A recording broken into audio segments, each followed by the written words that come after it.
Greetings. We welcome you as we continue on this educational series on current guidelines in prenatal care. My name is Dr. Jacob Curtis. I'm a physician at Grand Peaks Medical in Rexburg, Idaho. My background is in family medicine, obstetrics, and also emergency medicine. This is an important medium for us as we share important information with our patients and our community that will help them to have the most successful pregnancies possible. Previously, we've talked about current guidelines in the first trimester. This is continuing on reviewing the guidelines and appropriate care in the second trimester. As always, let me first give a disclaimer slide that this information isn't to take the place of that rendered to you by your healthcare provider. If I am your healthcare provider, we encourage you to use wisdom and prudence. If you're having concerning symptoms, please call us. If they're severe, call 911 and go to your local emergency department. I like this quote from an historic textbook in obstetrics. I used it in the last educational series, but I think it bears worth repeating. The statement is this: the objective of prenatal care is to ensure that every pregnancy culminates in the delivery of a healthy baby without impairing the health of the mother. Current guidelines in prenatal care for all 3 trimesters are summarized in this slide. We recommend preconceptual counseling to identify risk factors and medications that could have a harmful effect, so we can make adjustments there. If you're otherwise healthy and you start your care at that first OB appointment, that's oftentimes okay too. And we like to do a very detailed background to identify any concerns. We recommend prenatal vitamins. We recommend seeing your doctor or healthcare provider, nurse midwife, family physician who does OB or OBGYN as frequently as they recommend. There's antenatal screening opportunities, which are oftentimes blood tests that can look for genetic abnormalities available to you if you desire. Prenatal ultrasounds are often a regular component of prenatal care. In this slide, we'll talk a little bit about, in this educational module rather, we'll discuss measures to take to help to reduce the risk of preterm labor, identifying it, and also screening for diabetes, high blood pressure, and other infectious diseases. We'll then conclude with group B strep screening. And in our third trimester educational series, we talk about the importance of using inductions wisely, how we're striving to avoid episiotomies, how we're incorporating delayed cord clamping, pain control options. We talk about pros and cons of cesarean sections and how we go to great lengths to try and reduce those, the importance of breastfeeding, and the postpartum examination. We talked about this in a little last, but just reviewing in the second trimester, there is a blood test available, historically known as the quad screen, that looks for proteins, which if elevated could increase your risk of having a child with Down syndrome or spina bifida. The way it works is it calculates your risk before the test is performed, and then afterwards it lets you know if your post-test probability is increased or decreased. It doesn't diagnose one of those problems, it just lets you know if you're increased risk. Oftentimes, if it comes back positive, an ultrasound is recommended, which often occurs is a component of prenatal care in most cases anyways. New to the table over the last few years is a genetic test that looks for chromosomal abnormalities, which isn't just looking at proteins, but it's more exact and specific and can tell you whether or not you have a child with Down syndrome or other chromosomal problems such as trisomy 18, DiGeorge syndrome, Cry-Duchenne, and some other chromosomal abnormalities. It can also tell you the gender. That maternity T21 plus can be done as early as 9 weeks, but it is quite expensive. Most insurances aren't necessarily covering it at this time, but it's something that if you have a personal or family history of chromosomal abnormalities that they might cover. So talk to your healthcare provider about that. Ultrasounds can be used to further evaluate concerns. And there are some invasive procedures such as an amniocentesis, where a needle is placed inside the uterus, a fluid is aspirated and then evaluated for abnormalities, and then a component of the chorionic villi, which is the developing pregnancy, placental tissue more or less, can be evaluated, but there are some complication risks with that.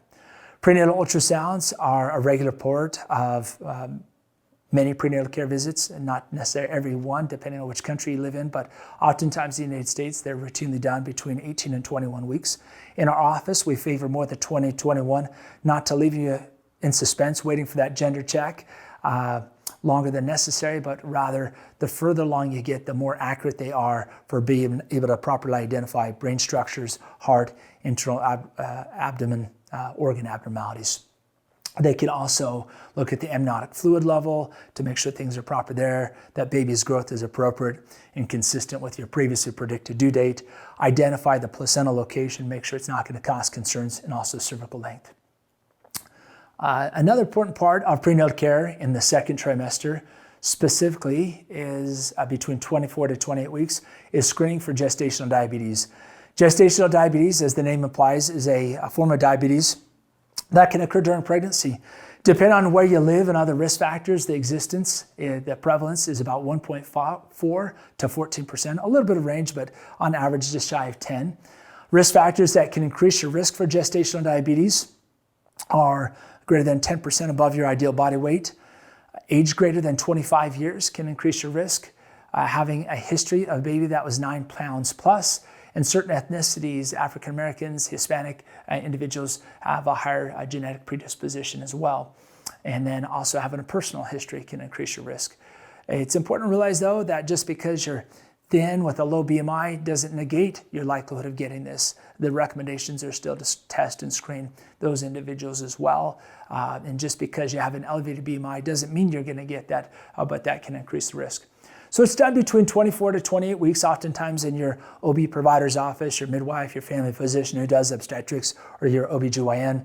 In our office, we'll send our patient home with a drink, and that way they can chill it. And usually you take it an hour before your appointment, and we draw your blood right at an hour. You drink it over 5 minutes. I'll share with my patients that if the idea of drinking something sweet is nauseating to them, you can actually pour it in a bowl the night before, freeze it, and eat it as a slushie, again over 5 minutes.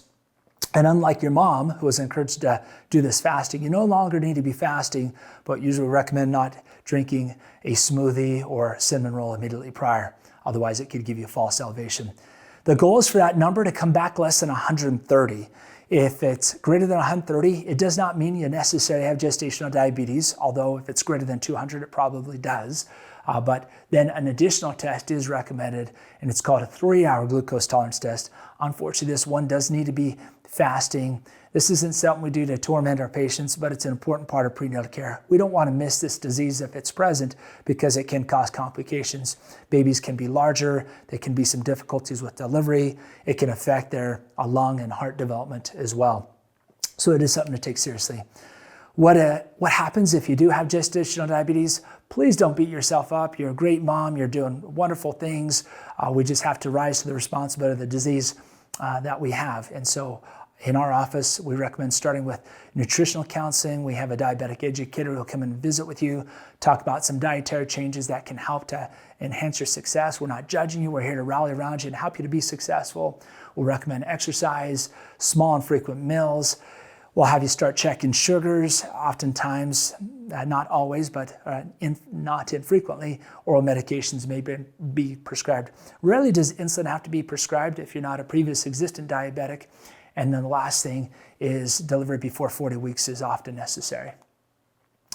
Screening for high blood pressure is an important part of second trimester care as well. This is why we do blood pressure checks when you come to the office. And that's why many offices are also checking the urine, looking for protein. Preeclampsia, years ago known as toxemia, related to also known as gestational hypertension as a precursor, is when the blood pressure is often elevated and or there's urine that shows protein is being leaked at a higher amount than is appropriate. There could be other symptoms that can also occur: headache, visual changes, right upper quadrant pain. If you have a headache, it doesn't necessarily mean you have preeclampsia, but if that's not a regular part of your health, that might warrant going to your doctor's office and getting your blood pressure checked. As a general rule, we want that blood pressure well below 140/90, and we're screening for that. If you do have high blood pressure during pregnancy, the frequency of your visits and some additional testing will likely be recommended, and almost always delivery, especially if you develop into preeclampsia before 40 weeks. The treatment is expedited delivery in most cases.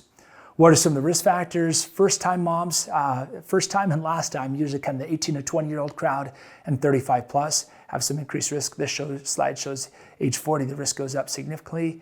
If you had previous preeclampsia in other pregnancies, family history could also increase your risk. If you have previous existent high blood pressure, kidney problems, certain types of blood clotting disorders can also increase your risk. It's best to talk to your doctor about whether or not there's preventive things that can be done if you've had it before.